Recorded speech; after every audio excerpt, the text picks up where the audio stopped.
Querido irmão, querida irmã, para esta primeira sexta-feira da quarta semana da Quaresma, nesse dia 1º de abril, temos como proposta de reflexão o texto de João, capítulo 7, do versículo 1 a 2, versículo 10, o versículo 25 a 30.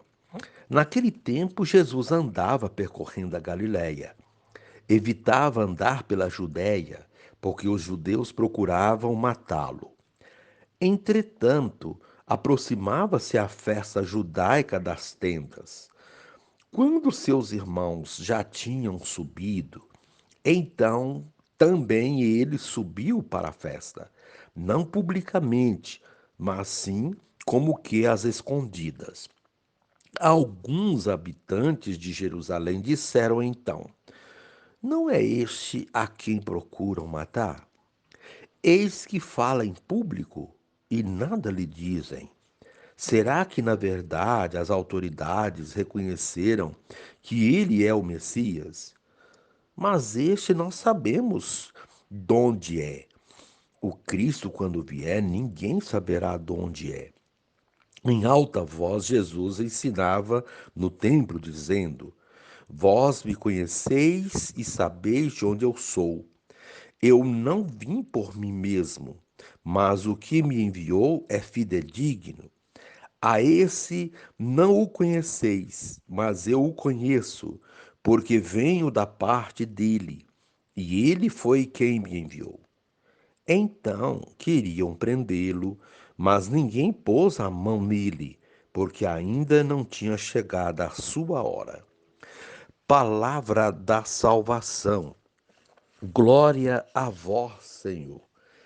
Querido irmão, querida irmã, Jesus ainda está às voltas com os judeus que tentam matá-lo.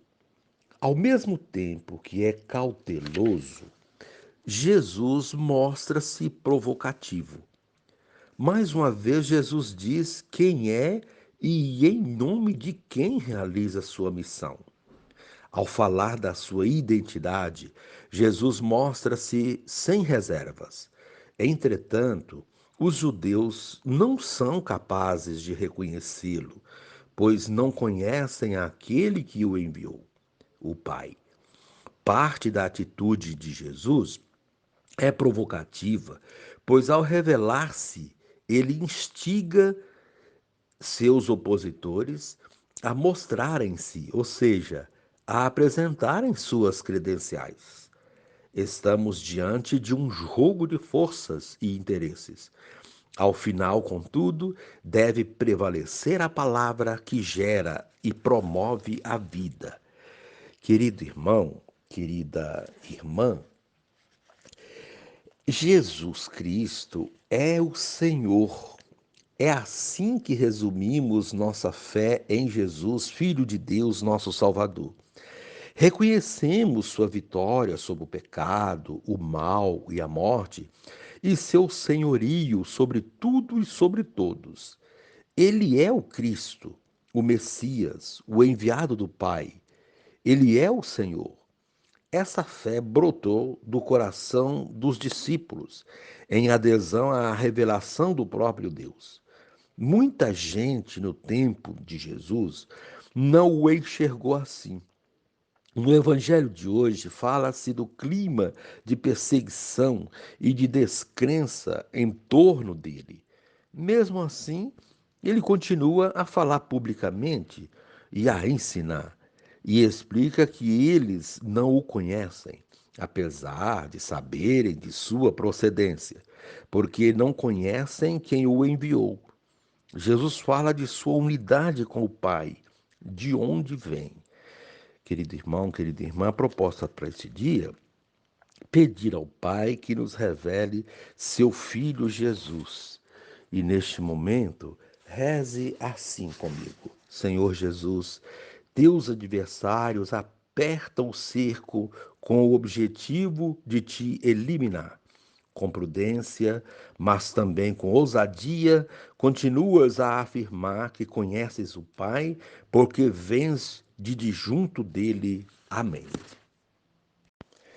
Querido irmão, querida irmã, Dando continuidade à reflexão da palavra de Deus, da liturgia desta sexta-feira da quarta semana da Quaresma, a primeira sexta-feira do mês, desde dia 1º de abril, você poderá acompanhar na sua Bíblia os textos, Sabedoria, capítulo 2, versículo 1, 12 a 22, também o texto de João, capítulo 7, 1 a 2, versículo 10, 25 a 30, e rezar o Salmo 33. Uma vez que você já ouviu a proclamação do Evangelho com a reflexão, agora você poderá acompanhar a leitura do livro da sabedoria e a aplicação, a continuação da reflexão. Dizem entre si os ímpios, em seus falsos raciocínios. Armemos ciladas ao justo, porque sua presença nos incomoda. Ele se opõe ao nosso modo de agir, repreende em nós as transgressões da lei e nos reprova as faltas contra a nossa disciplina. Ele declara possuir o conhecimento de Deus e chama-se Filho de Deus. Tornou-se uma censura aos nossos pensamentos e só o vê-lo nos é insuportável. Sua vida é muito diferente da dos outros e seus caminhos são imutáveis. Somos comparados por ele à moeda falsa e foge de nossos caminhos como de impurezas. Proclama feliz a sorte final dos justos e gloria-se de ter a Deus por Pai. Vejamos, pois, se é verdade o que ele diz e comprovaremos o que vai acontecer com ele. Se de fato o justo é filho de Deus, Deus o defenderá e o livrará das mãos dos seus inimigos. Vamos pô-lo à prova com ofensas e torturas para ver a sua serenidade e provar a sua paciência. Vamos condená-lo à morte vergonhosa, porque, de acordo com suas palavras, virá alguém em seu socorro. Tais são os pensamentos dos ímpios, mas enganam-se, pois a malícia os torna cegos. Não conhecem os segredos de Deus, não esperam recompensa para a santidade e não dão valor ao prêmio reservado às vidas puras.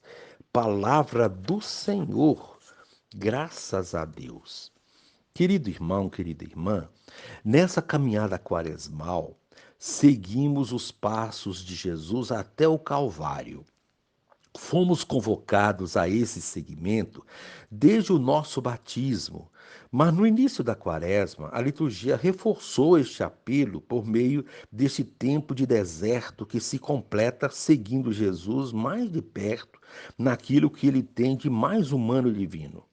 Seguir seus passos não significa sermos apenas espectadores das cenas de horror que ele sofreu, assistindo passivamente às perseguições, tortura e morte de Jesus e de nossos irmãos, mas comprometendo-nos com ele, com a vida do justo e dos seus. Comprometer-se com Jesus significa praticar a justiça, defender os que são perseguidos, compadecer-se do sofrimento alheio. Desde o início, Jesus deixou claro que quem quisesse segui-lo deveria renunciar a si mesmo e tomar sua cruz, sem medo de perder a vida.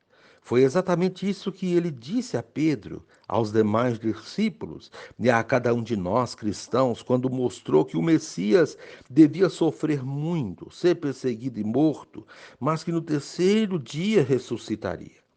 Pedro, na ocasião, não entendeu a proposta do seguimento e a missão do Messias e queria livrá-lo do sofrimento. Porém, se ele livrasse, Jesus fugiria da missão e das suas consequências, não seria o Messias. Nós também, às vezes, nos comovemos com as cerimônias da Semana Santa, mas não nos comovemos diante da morte de milhões de pessoas de modo brutal e cruel. A comoção da Quaresma e Semana Santa deveria ser o ponto inicial da nossa compaixão pelas dores escancaradas dos nossos semelhantes. É esta a proposta de Jesus, que a sua dor e sofrimento nos tornem mais sensíveis às dores dos milhões de crucificados. É isso que vemos na liturgia de hoje, na qual tanto na primeira leitura quanto o Evangelho nos colocam bem próximos ao Calvário. O caminho para Jerusalém vai se completando e a hora de Jesus está chegando. Jesus não se intimida com a aproximação da sua hora. Mesmo diante do cerco que se fecha, das perseguições que se acirram, mantém-se firme nos seus propósitos e não recua. É o justo que não teme as ciladas do inimigo, como vimos na primeira leitura, porque sabe que Deus está com ele. Ele e o Pai são um. E é nisso que ele insiste nessas últimas semanas antes da condenação.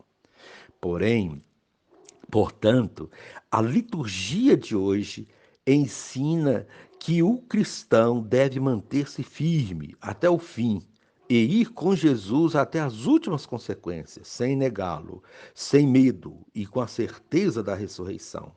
É essa certeza e esperança que os fortalece. Não são os obstáculos e as perseguições que irão nos amedrontar e fazer recuar, mas a certeza de que a vida vence a morte e que nos motiva a continuar nesta caminhada rumo à Páscoa. É praticando a justiça que seremos vistos como justos diante de Deus. Mas isso tem um preço. Aqueles que não querem ver a justiça acontecer serão as pedras de tropeço que encontraremos nesse caminho. Querido irmão, querida irmã, quem persevera consegue completá-lo. É o que ensina a liturgia da palavra de hoje. E reze assim comigo. Divino Espírito, consciente de dever ser inteiramente fiel ao Pai, dá-me a coragem necessária para, como Jesus, enfrentar quem ousa afastar-me da missão. Amém.